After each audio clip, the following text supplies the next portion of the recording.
안녕하세요. 원용석입니다. 오늘도 원용석의 진실정치 시청해주셔서 감사합니다. 후원해주신 여러분께도 감사의 말씀 드립니다. 자, 인기 팟캐스터, 미국에서 아마 조 로건 다음으로 인기 많은 팟캐스터가 아닌가 싶은데요. 샤인 라이언, 네이비실 출신이죠. 아주 멋진 친구인데 이 친구가 한국의 탄핵 정국에 대해서 X에 글을 올렸습니다. 한번 보실게요. 바로 오른쪽에 보이는 이분인데요. 샤인 라이언이 얼마 전에 도널드 트럼프, 당시 대통령 그러니까 후보, 공화당 대선 후보 당시에 인터뷰를 했었습니다. 이렇게 라이크도 한번 눌러줘야겠네요. 자, X에 오늘 새벽 5시에 글을 올렸습니다. 1월 13일. 뭐라고 올렸느냐? 자, 대한민국 대통령은 2024년 12월 3일 중앙선거관리위원회에 병력을 배치하는 등 계엄령을 선포한 혐의로 현재 그 수감 체포 위기에 직면했다고 그렇게 썼고요. 윤 대통령은 이러한 조치가 선거 부정 혐의와 관련된 증거를 조사하고 수집하기 위한 것이라고 강조하고 있다. 샤인 라이언은 지금 전 세계에서 돌고 있는 부정선거 이슈를 비중 있게 다루고 있습니다. 샤인 라이언 뭐 최고 인기 팟캐스터 중에 한 명이라고 그랬죠. 그래서 루마니아 대통령 선거가 오는 5월 다시 치러지지 않습니까? 그래서 선거는 5월 4일 열리고 필요시 결선 투표는 5월 18일에 실시됩니다. 지난해 11월 24일 열린 루마니아 대선에서는 친러시아 성향 후보인 컬린 제오르제스쿠 후보가 득표율 22.9%로 승리했는데요. 근데 이런 가운데 러시아가 틱톡을 이용해서 제오르제스쿠 후보에 대한 유세를 진행했다는 의혹이 제기되면서 헌법재판소는 결선 투표를 이틀 앞둔 지난 6일 대선 1차 투표 결과를 무효화했습니다. 샤인 라이언이 바로 지난 11월 선거에서 1위를 기록한 컬린 제오르제스쿠 후보하고 인터뷰를 얼마 전에 했습니다. 그래서 오늘 올렸어요. 지금 자기 유튜브 계정에. 그래서 보면은 이렇게 글을 올렸습니다. 루마니아 쿠데타는 나토의 3차 세계대전 추진을 위한 절박함을 드러낸 걸까요? 하면서 칼린 후보는 루마니아의 저명한 정치가이자 농업 경제학자이며 2024년 루마니아 대통령 선거 선두주자입니다. 부크레슈티 농업과학 및 수의학 대학에서 소화학 박사학위를 받았으며 2000년부터 2013년까지 루마니아 국립지속가능발전센터 상임이사를 역임하고 루마니아의 국가 지속가능발전 전략을 조정했으며 UN 글로벌 지속가능지수 연구소 상임이사 및 로마클럽 유럽 연구센터 대표를 지냈다. 이렇게 하면서 이제 인터뷰를 했는데 바로 우측에 있는 이분입니다. 이분이 지금 이렇게 인터뷰 올리자마자 한국 부정선거 이슈에 대해서 언급을 한 거예요. 샤인 라이언이. 자, 이제 미국에서 정말 본격적으로 한국 부정선거 그리고 윤석열 대통령 탄핵 이슈에 대해서 다루고 있습니다. 이렇게 샤인 라이언이라는 팟캐스터까지 언급을 할 정도니까요. 이건 관련 후속 기사들이 좀 있을 것 같아요. 샤인 라이언 관련은. 이게 샤인 라이언 쇼. 저도 개인적으로 좋아하는 쇼입니다. 샤인 라이언 쇼 구독자가 387만이고요. 이렇게 그 유명 인사들하고 인터뷰를 많이 하면서 확 떴죠, 진짜. 한 가지 확실한 것은 미국에서 이렇게 주류 무대에서 뛰고 있는 분들이 한국 탄핵 전국 상황에 대해서 굉장히 관심을 많이 보이고 있다는 겁니다. 이건 제가 몸소 느껴요. 자, 그리고 파 매니포르트가 얼마 전에 홍준표 대구시장 그리고 권성동 국힘 원내대표하고 만나지 않았습니까? 여러 이렇게 인사들하고 만난 뒤에 지난 9일 출국했는데요.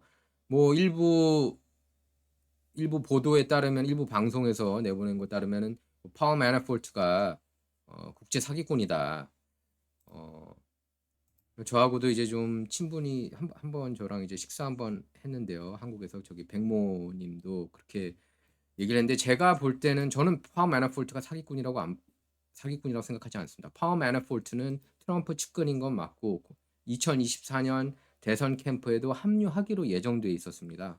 파워 매너포트. 그리고 트럼프가 파워 매너포트에 대해서는 마음의 빚을 지고 있어요. 그래서 사면도 해준 겁니다. 트럼프가. 왜냐면 그때 트럼프 측근들은 다 공격당했잖아요. 마이클 코엔 책사부터 해가지고 파워 매너포트 이분은 이제 그 선대 본부장이었죠. 트럼프 캠페인. 그리고 어쨌든 트럼프 대선 승리, 2016년 대선 사이클 역사적인 승리 이끈 주역이기도 합니다. 그리고 여기 유튜브 보시면 알겠지만은 뉴스네이션에 얼마 전에 나왔어요. 2달 전에 If elected, Trump will work with them and his legacy term 이렇게 나와 있습니다. 트럼프가 만약에 이번에 이제 이건 당선되기 바로 직전에 인터뷰를 했던 겁니다. 크리스 코머하고 크리스 코머가 이제 CNN에 있다가 지금은 뉴스네이션 앵커로 활동하고 있는데요. 그래서 트럼프가 두 번째 임기 때는 민주당원들하고도 이렇게 손을 잡아서 레거시를 위해서 협업할 거라고 그렇게 밝힌 모습인데요.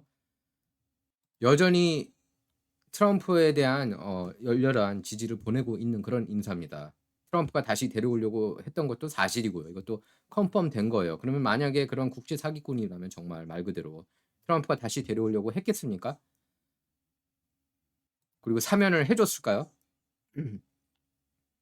뭐 한간에는 파워 매너포트가 홍준표 그리고 권성동한테 5만 불씩 받고서 팔았다 뭐 이런 얘기가 나오는데 그거는 말이 안 되고요. 말이 안 됩니다. 예, 해외 고위급 인사들을 데려오는 데 있어서 돈 받고 데려온다. 그런 얘기는 저는 들어본 적이 없습니다. 뭐 지난 7일 오전에 관저에 윤석열 대통령 관저에 캐딜락 행렬이 보이지 않았습니까? 그때 이제 파워 매너포트가 다녀온 게 아니냐 그렇게 추측을 해보는 거죠. 아직 확인은 안 됐지만.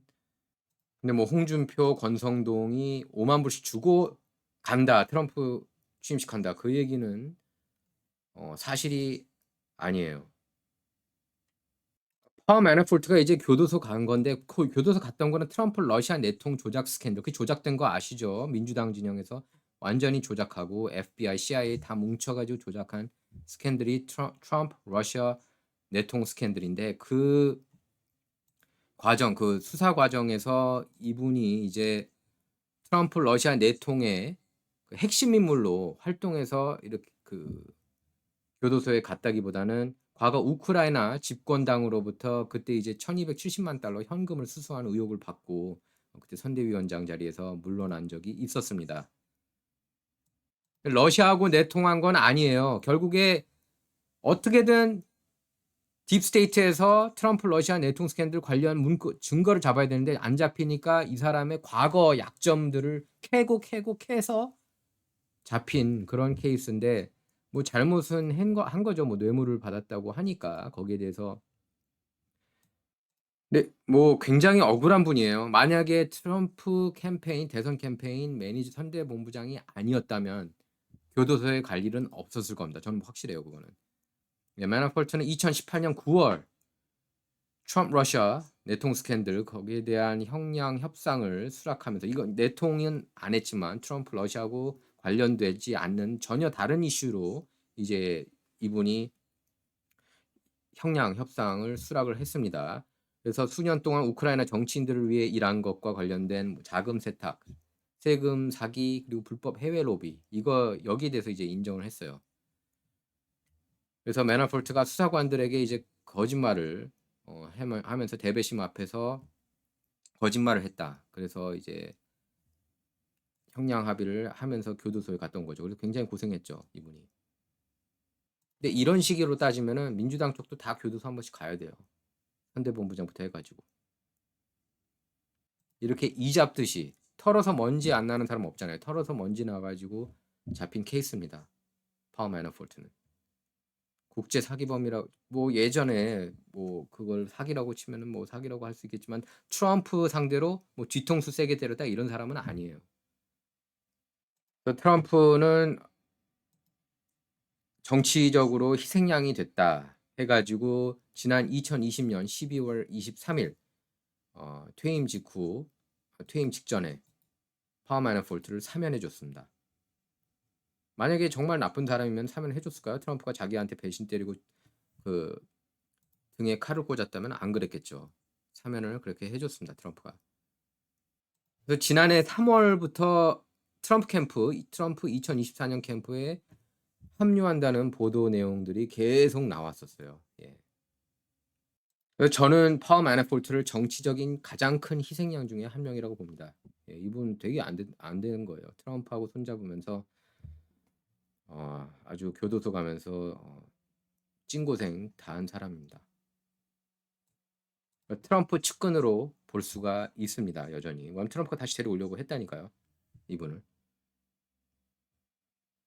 그래서 마침 미국의 대표적인 좌파 신문, 극좌 신문인 뉴욕타임스가 파워 매너폴트에 대해서 다뤘습니다. 뭐 극좌 언론이니까 당연히 파워 매너폴트에 대해서 좋게 얘기할 리는 없고요. 이렇게 써 있습니다. Pardoned by Trump, Manafort is back and looking for foreign work. 이렇게 나와 있습니다. 트럼프 사면을 받고 돌아온 Manafort. 해외 일자리를 찾다. 그래서 부제가 이렇게 나옵니다. 사면받은 지 4년이 지난 2016년 대통령 당선인 선거대책위원장이 트럼프와 연계된 컨설턴트 팀과 함께 해외 시장을 시험하고 있다. 이렇게 나와 있습니다. 마침 이렇게 파워 매너폴트에 대한 보도 내용이 나왔어요. 뉴욕타임스에. 뭐 냉정하게 따지면 파워 매너폴트가 그렇게 본 것일 수도 있죠. 윤석열 대통령 뭐 예를 들어서 이제 탄핵이 된다면은 헌재에서 그렇게 결정을 한다면은 그러면은 뭐 그런 차선책 생각을 하고 있는 사람이 일 수 있거든요. 파워 매너폴트 지금까지 그 인생을 보면은 이렇게 돼 있습니다. 오랜 친구이자 전 비즈니스 파트너였던 헥터 호요스 말인데요. 전 세계에서 파울 매너폴트를 아는 사람들은 항상 그에게 일어난 일을 보고 매우 놀라워했습니다. 그는 항상 수요가 많다. 왜 그랬을까? 그는 우리 세대 가장 뛰어난 정치 전략가 중 한 명이기 때문이다. 이렇게 밝혔습니다. 그래서 트럼프 인수인계 팀하고는 전혀 연관이 없다고 트럼프 대변인이 밝혔어요. 자, 근데 여길 보면 트럼프 여전히 친하다고 절친한 관계라고 얘기를 했습니다. 말하라고 해서 자주 볼 수 있대요. 파워 매너폴트가. 그러니까 뭐 윤통 만났을 가능성도 있는 거죠. 그러니까 파워 매너폴트는 트럼프 측근이에요. 트럼프 편이고 자꾸 이 사람을 국제 사기범으로 몰고 가는 거는 그거는 좀 너무 단순하게 이걸 접근하는 거예요. 정말. 매너폴트가 교도소에 간 거는 트럼프 선대 본부장이었기 때문이다. 딥스테이트가 어떻게든 끌어내리기 위해서 그랬던 겁니다. 당선시켰잖아요. 어쨌든 선대 본부장으로서. 이렇게 써 있습니다. 파워 매너폴트는 트럼프 대통령과 관계를 유지했고 사면을 받은 뒤 다시 정계로 복귀했다. 그는 작년 공화당 전당대회 준비를 돕는 자원봉사자 역할을 수락했다. 봉사자 volunteer 스스로 전당대회 준비를 도운 겁니다. 하지만 워싱턴 포스트 보도에 따르면 그는 중국을 포함한 국제 사업을 계속 추진한 것으로 밝혀졌다. 이렇게 나와 있습니다. 그의 행방을 잘 아는 사람들에 따르면 파워 매너폴트는 대선 이후 플로리다 팜비치에 있는 트럼프 개인 리조트인 마라라고 해서 목격됐다. 예. 그래서 호요스가 이렇게 얘기를 했습니다. 이거는 그 매너폴트 친구예요. 트럼프와 매너폴트는 친구라는 사실을 숨기지 않는다. Trump and him, they don't hide the fact that they're friends. 마라라고 해서 자주 보인다고 합니다. 제가 이거는 확인했어요. 예, 마라라고에 자주 들락날락한대요. 매너폴트가. 그러니까 어쨌든 뭐 윤석열 대통령을 못 만났을 수도 있고 또 지금 관저에 있는 상황이니까요. 지금 체포하려고 하지 않습니까? 그러니까 뭐 홍준표 대구시장 그리고 권성동 국힘당 원내대표하고 만남을 추진했던 거겠죠. 예, 그래서 만난 거고요. 자, 그리고 급진 좌파 중에 좌파 언론, 극좌파 언론, 워싱턴 포스트, 뭐 뉴욕타임스, CNN, 워싱턴 포스트 그 3대 극좌파 언론들인데 극좌 언론 워싱턴 포스트가 구독자 90%를 잃었대요. 90%. 맨날 민주당 만만세 하니까 구독자를 90% 잃은 것 아닐까요? 물론 제프 비조스 그 오너가 소유주가 작년에 대통령 선거 앞두고 특정 후보 지지하지 말라고 그렇게 지시를 내렸죠. 그러면서 이제 그 급진 좌파 극좌파 구독자들이 많이 이렇게 이탈했습니다. 왜 카말라 지지 안 했어 이러면서.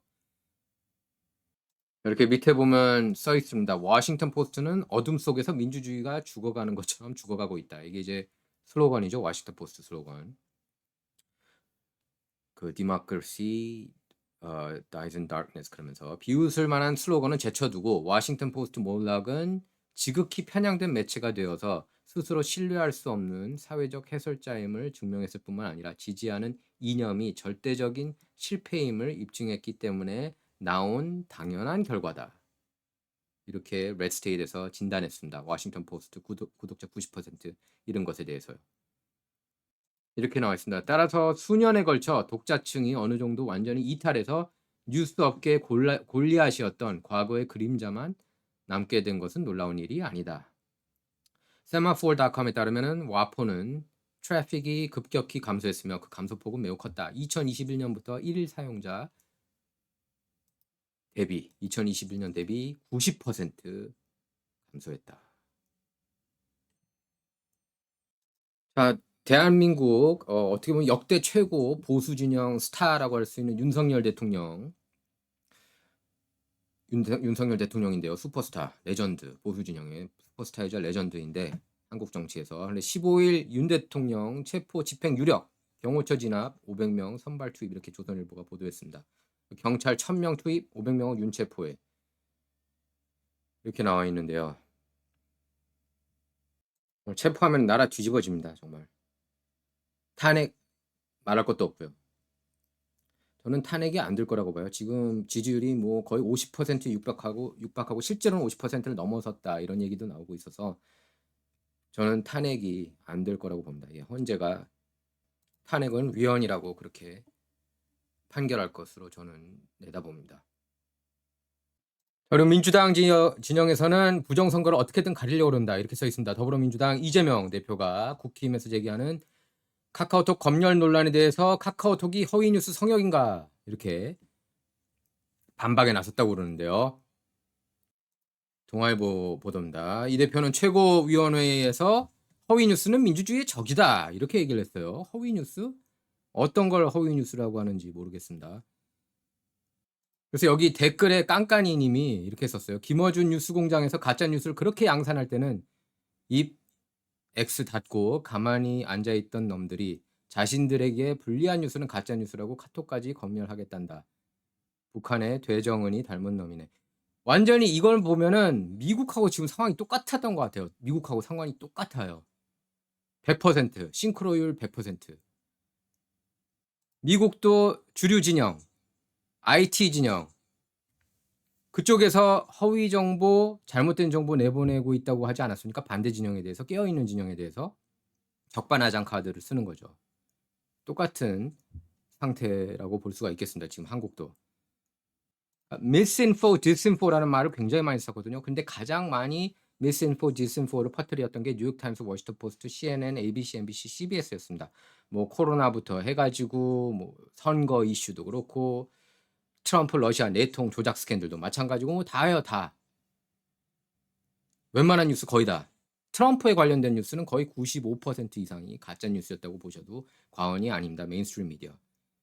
그건 이제 여러분께서 번역판 많이 보셔서 아실 거예요. 이제 깨어나신 분들은 아실 겁니다. 그게 가짜 뉴스가 많았다는 걸.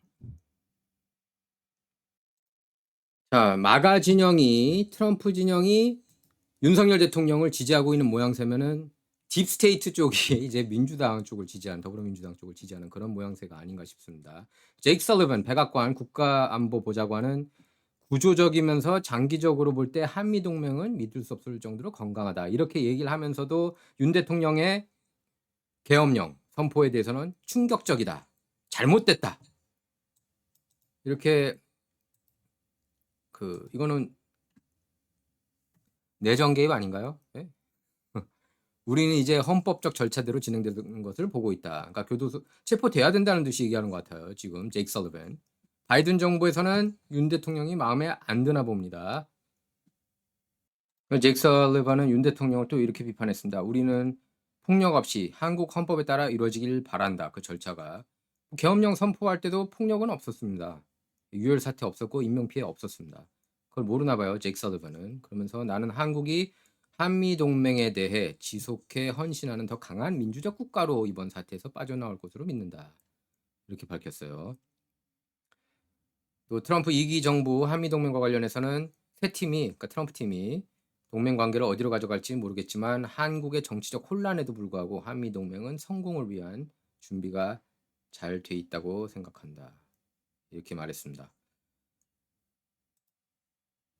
이렇게 미국에서 민주당 인사가 고위급 인사가 한국의 탄핵 정국에 대해서 의견을 피력한 것은 이번이 처음입니다. 제이크 설리번. 윤통의 계엄령은 잘못됐다. 쇼킹하다. 그렇게 자기 생각을 밝히고 있습니다. 아무래도 그런 것 같지 않습니까? 트럼프가 윤통 쪽, 민주당, 바이든, 카말라 이쪽이 한국의 더불어민주당 이재명 쪽을 지지하는 그런 모양새로 느껴져요. 이 뉘앙스가. 자, 그리고 로이터 통신이 특종 그러면서 단독으로 이렇게 입수했다는 거 이렇게 보도를 했습니다. 예, 세계 최대 자산 운용사인 블랙록이 이제 기후변화 노래 부르지 않겠다. 글로벌리스트 기업들이 좋아하는 자산 기업은 당연할 것도 없고 자산 운용사는 당연할 것도 없고 기후변화 노래 불렀는데 net zero 탄소 중립 자산 운용사 이니셔티브에서 탈퇴하기로 했다고 이렇게 밝혔습니다. 트럼프가 대통령이 되니까 이런 세상이 오네요. 블랙록이 고객사에 서한을 보냈는데 글로벌 고객사 3분의 2가 탄소 중립 목표에 찬성하고 있습니다. 그래서 여기에 그 넷제로 자산운용사 이니셔티브에 가입해 있으면서도 이런 단체들에 대한 자사의 회원 자격이 블랙록 실무 관행에 혼란을 야기했고 그러니까 실패했다는 걸 얘기하는 겁니다. 여기 공공기관으로부터 법적인 조사로 이어지게 됐다. 이렇게 탈퇴 배경을 밝혔습니다. 그래서 이번 넷지로 자산운용사 이니셔티브는 기업 주주총회에서 의결권 영향력을 행사해서 2050년까지 온실가스 순 배출량을 제로로 달성한다는 목표를 지지하는 자산운용사들의 모임인데 온실가스가 또 좋다는 얘기도 많아요. 환경에. 특히 아마존 숲에서 필요하다. 그런 얘기도 많이 나오고 있습니다. 그래서 여기에 대해서 논란이 많은 거예요. 이게 무조건 나쁘다 하는 것 자체가 무식한 겁니다. 그래서 월가에서는 이번 블랙록 탈퇴는 기후변화 노래 부르는 거의 탈퇴는 도널드 트럼프 대통령 취임을 앞두었기 때문이다. 그래서 기후 대응 관련 조직 탈퇴 흐름 반영한 거다. 트럼프가 들어가면 이제 뭐 제가 볼 때 첫날 파리 기후 협약에서 탈퇴할 것 같고요. 그 다음에 키스톤 파이프라인 다시 재개할 것 같고요. 키스톤 파이프라인은 아직 삽도 뜨지 못했습니다. 그리고 어쩌면은 세계보건기구에서도 탈퇴할 수가 있고요. 그리고 국경 관련해서 또 행정명령을 때릴 것이고 행정명령을 첫날 100개 최소 100개 때린다고 그랬죠. 제가 이거는 한 몇 달 전에 얘기를 했습니다. 여러분께 트럼프가 한 달 반 전에 트럼프가 100개 정도 때릴 거라고. 근데 딱 100개 때린대요. 그래서 손이 아플 것 같아요. 그 서명하느라고 100번 서명해야 되니까. 제가 기후변화 어젠다 좋아하는데 세계경제포럼에 그러니까 세계경제포럼 다보스 포럼에 불참할 거라고 트럼프가 밝혔습니다.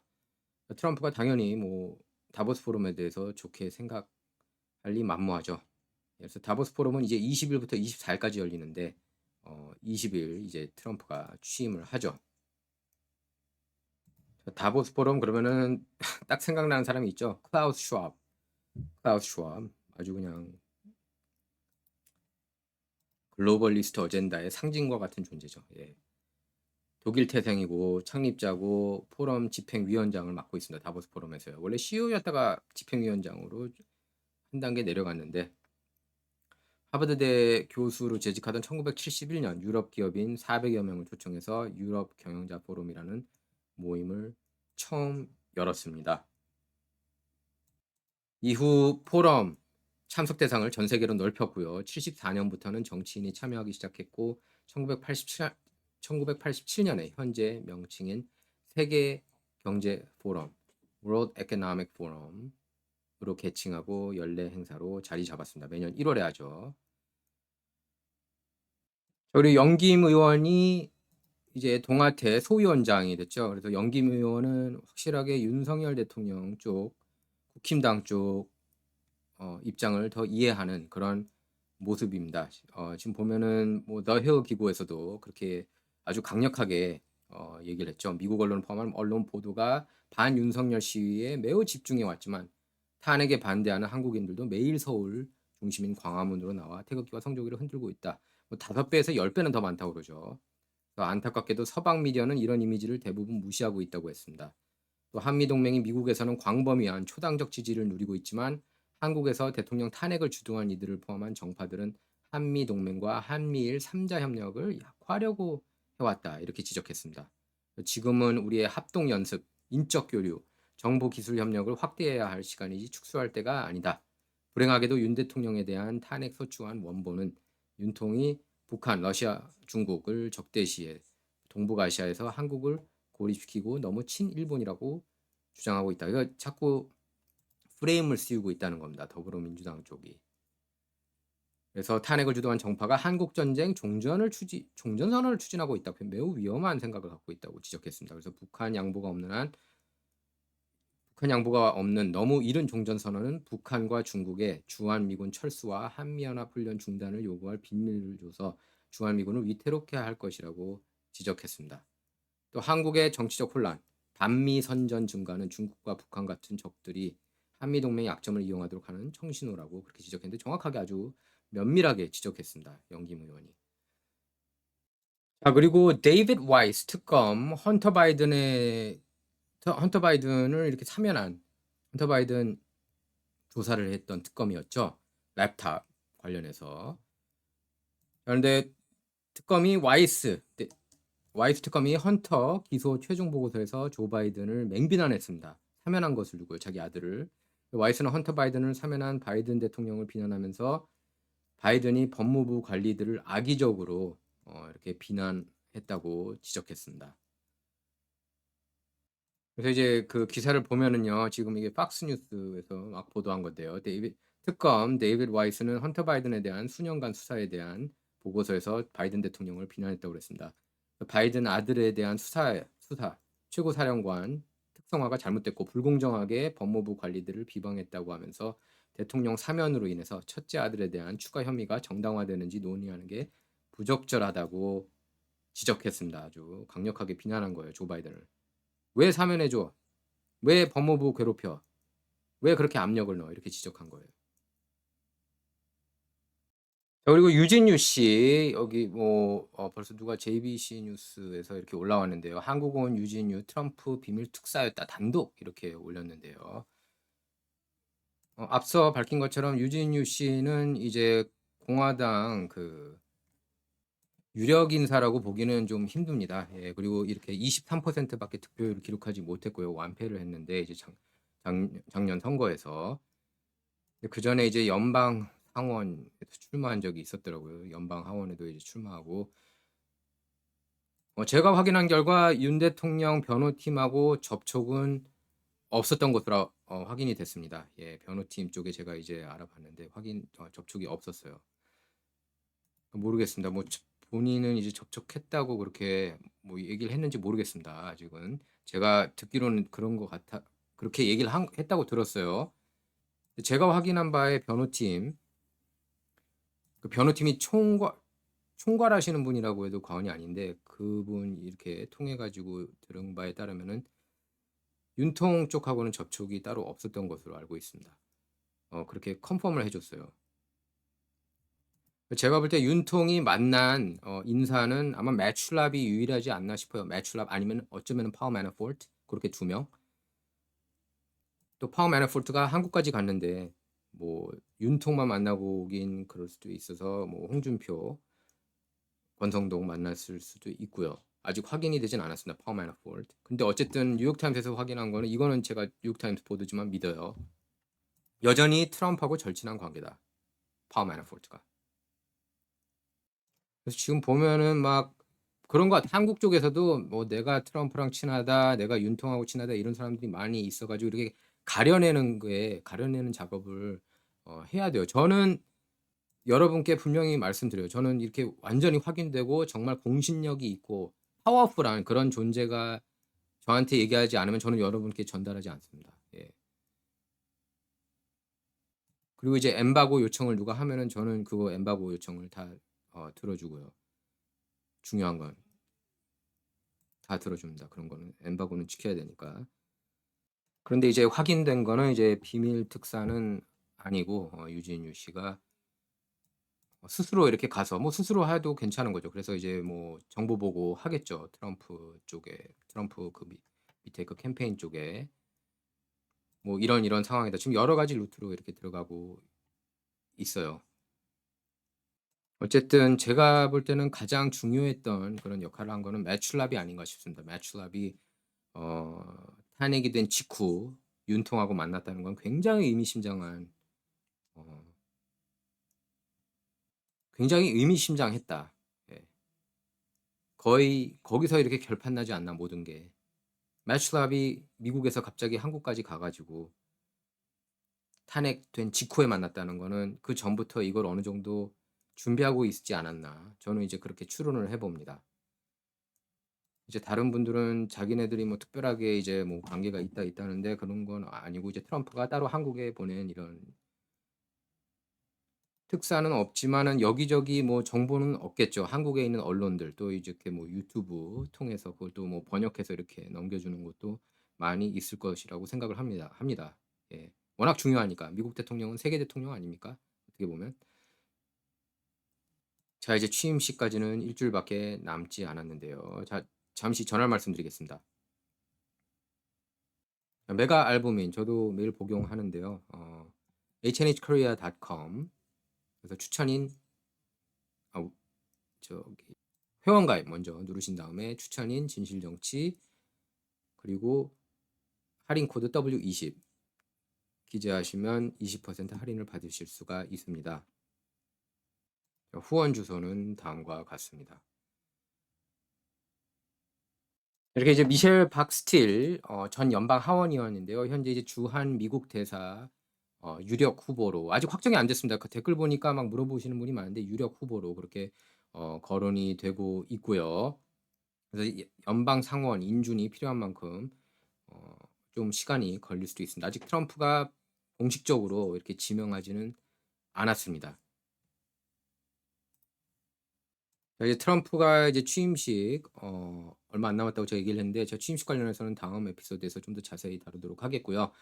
취임식 전날에는 워싱턴 DC에서 랠리가 있습니다. 19일에 중요한 연설을 할 것 같아요. 느낌이. 예, 그렇습니다. 자, 진정은 좌와 우를 말하는 시간이 아닙니다. 옳고 그름만 논하는 시간입니다. Not about left or right, all about right or wrong입니다. 자, 진정 이번 시간 여기서 마치도록 하겠습니다. 감사합니다.